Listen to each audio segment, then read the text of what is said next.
Here's the read aloud for pages 179 to 183. And take a look at the pictures that are on here.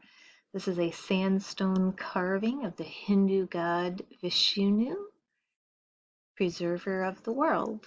Okay, the birth of Hinduism. The Chinese weren't the only people thinking about how to live a good and moral life. Such questions have occupied the minds of people throughout history. Confucius came up with important answers to those questions, and Confucianism became a philosophy that has influenced the Chinese for generations. But Confucianism was just that, a philosophy, not a religion. Confucius tried to answer questions about how people should treat each other and how they should live honorably and peacefully. He did not try to answer questions about who made the world or which gods to honor. Other people did ask such questions.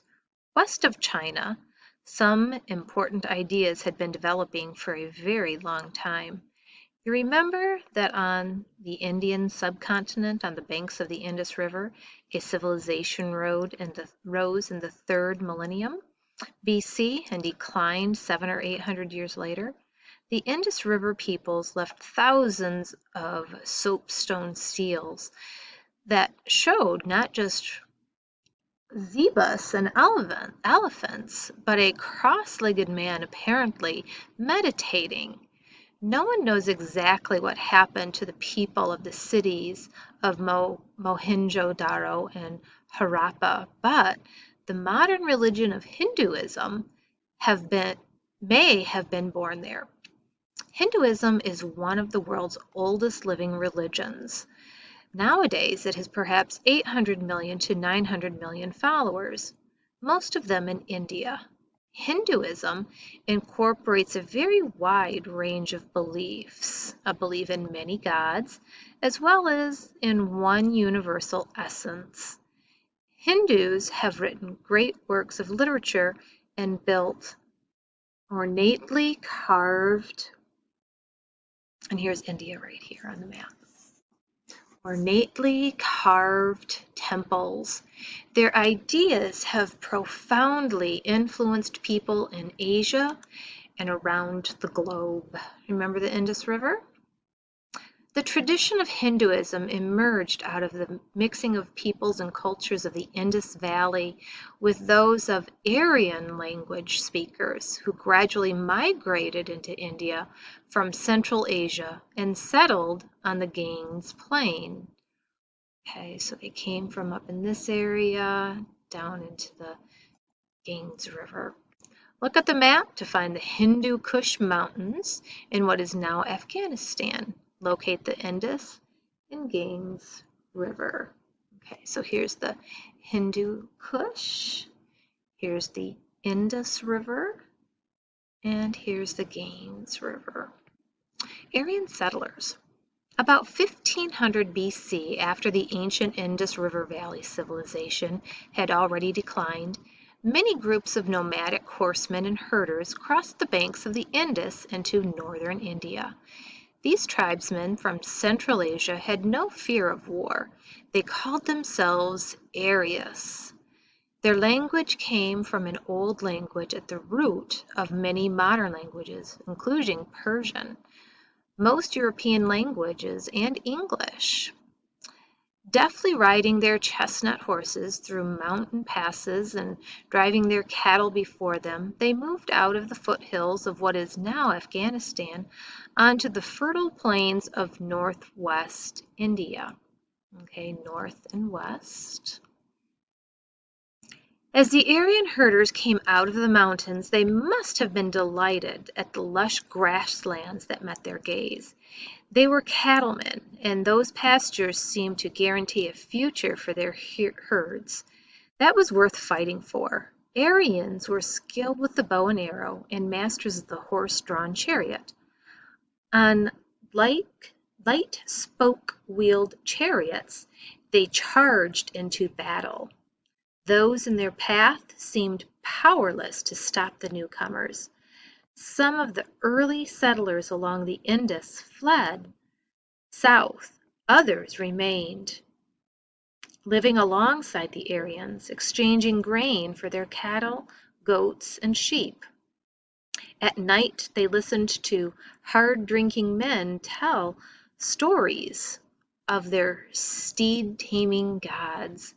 These people settled in the North Indian plains and in time spread as far as the Ganges River. By 1200 BC, Aryan-dominated cultures had overspread the top of the diamond that is the Indian subcontinent. They brought a new language, Sanskrit. They also brought ideas about society and religion that would last a very long time. The emerging caste system. What sort of ideas did the Aryans bring? Led by warrior chiefs, these wandering people settled in villages and established Sanskrit as the dominant tongue. Once settled in their new land, they turned for leadership less and less to the warrior chieftains who had led them in combat, and more to their priests, called Brahmins. The Aryans gradually developed a system of social classes that came to be known as the caste system. Aryans believed themselves superior to those they conquered. As the name Arya, which means of noble birth, tells us, these Central Asians looked down on the other peoples and cultures of northern India. They considered themselves a higher caste or social class. The Sanskrit word for caste, varna, actually meant color. It's possible that the fairer-skinned Aryans believed themselves superior to the darker-skinned Aboriginal people of the Indus. But the castes or varnas didn't have to do mainly with skin color. They were religious and social groupings, and over time, each caste kept more and more separate from the others. Aryan religious leaders said people were divided into four main classes or castes. At the top were the Brahmins. They were the religious leaders and keepers of the sacred books. They were greatly honored and conducted all holy rites. Beneath Brahmins came the warriors or nobility, known as, and as you can see, here's a tablet with some Sanskrit on it. And this is a Brahmin, a holy person, a priest.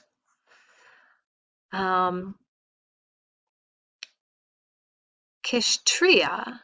Then beneath the warrior class came the merchants and farmers, or Vishyas. Finally, there were servants and ordinary workers known as Shudras. Many of the original Indus peoples seem to have been included in this lowest caste. These were the four major castes. In time, a fifth large group was added to the bottom of this pyramid, the untouchables, also known as outcasts. Untouchables had the lowliest jobs, such as sweeping the streets, and were excluded by Brahmins from the rest of society. They could not drink from the same wells or live in the same neighborhoods as people in higher castes. Most high caste people would not touch a member of this lowest group. Some felt contaminated even by the shadow of an untouchable. Within the four major castes, thousands of subcastes developed, known as jatis, from the term birth. For example, within the Shudra caste, there were carpenters, potters, weavers. There were also subcastes among the Brahmins, Kshiras, and Vaishyas. Each subcaste had its own rules of behavior. Social contact between people of different castes was very limited. Marriage between castes was forbidden. This system of castes and subcastes formed the basic structure of the new society that emerged on the Ganges Plain as an Aryan-dominated culture moved east. The caste system also came to play a central role in the emerging religion of Hinduism. Okay, Hinduism and reincarnation. Although the roots of Hinduism may go back as far as the Indus Valley civilization, the religion's major gods also can be traced to the Aryan newcomers. They had many nature gods, for example. Indra, the thunder-armed god of storms and war, Agru, the hungry fire god and god of the hearth, Vanura, the four-headed god of the skies and controller of rivers and seas. More than 30 deities are honored in the early Sanskrit hymns. Some of the gods were stern and vengeful, others were good-natured and high-spirited. Early Aryan poets wrote hymns to their gods. The bulk of the Vedas, the oldest Hindu texts, were composed between 1400 and 800 BC. They sang the praises of these gods and are the first sacred writings of Hinduism. As the Aryans moved east and settled among people in the plains near the Ganges River, they also began to worship more local gods. They absorbed many deities from the local peoples already living there. The new sacred writings, such as the Upanishads, the Aryan settlers added ideas about the castes and how to reach spiritual perfection.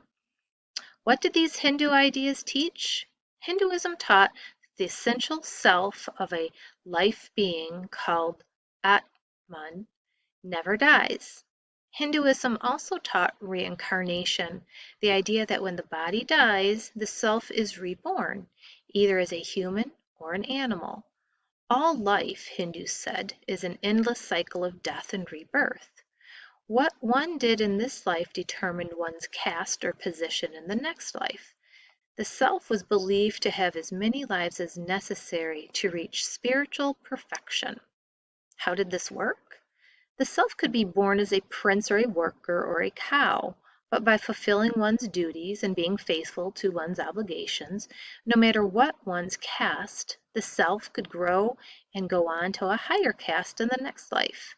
If people were not faithful to their duty and failed to live nobly, they would be reborn in a lower caste or as an animal. By 1000 BC, the caste system had become deeply intertwined with Hindu religious beliefs. If a person were born into a lower caste, his only hope was to work hard, fulfill the duties of his caste, and pave the way for betterment in the next life and eventually towards spiritual perfection. For example, an untouchable who led a good and honest life would not necessarily stay an outcast forever. His faithfulness might ensure a higher caste in his next life. But just as a good life might lead to reincarnation, as a Brahmin, a selfish or ignoble life might lead to rebirth as a cat or a dog, perhaps even as a worm. These religious beliefs helped convince people at the bottom of society to accept their present condition and the authority of those above them. A path to release, yoga. Ancient Hinduism taught ways to improve the chances for release from the cycle of death and rebirth. Adherence to duty was one way, yoga was another. Yoga, a set of mental and physical disciplines, emphasized meditation to transcend dependence on the body. People performed yoga by putting the body in positions not unlike those found on the ancient Indus seals. The goal was to unite the self with the universal essence. And that's the end. That's the end of page 183.